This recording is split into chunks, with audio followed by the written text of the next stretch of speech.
Improv for team building has been my bread and butter since I started my business in 2003.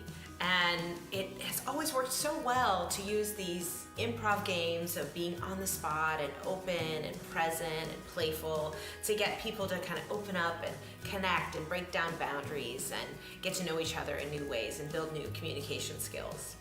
And it was just a few years ago that I read about the research that supports why does this work so well? What's going on here? And that research was something called Project Aristotle, which was Google's search for the high-functioning team. So Google, which is known for collecting data on everyone and everything, especially their employees, set out to do a longitudinal research to find out what it is that makes for the highest performing teams. And they looked at, do you need people to be on-site or can they be off-site? Do you need people to have professional only relationships or can they be friends outside of work? Do you need them to be extroverts or introverts?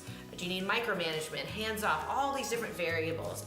And they did that for about 18 months and found nothing. No conclusion as to any of those trends that made for consistently high performing teams. So they went back to the drawing board and started to look at the high performing teams they had and what were the behaviors those teams consistently exhibited. And what they found, the number one thing that made for high functioning teams was psychological safety. Psychological safety. So what is psychological safety? Well, it's two main things.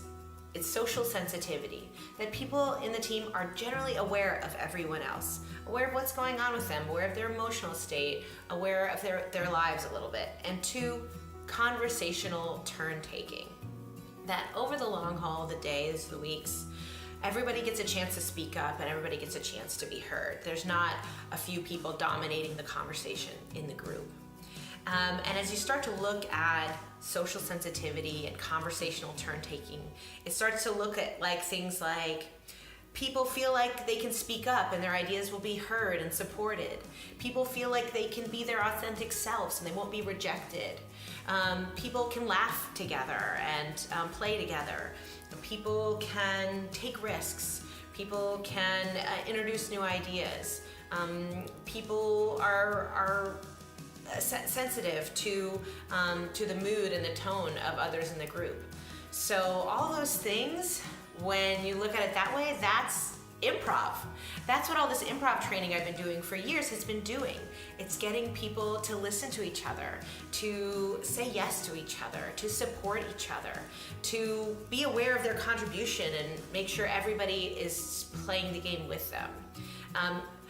So that's why I think improv is so high impact for creating high functioning teams. And the side benefit is that it's also really fun and easy.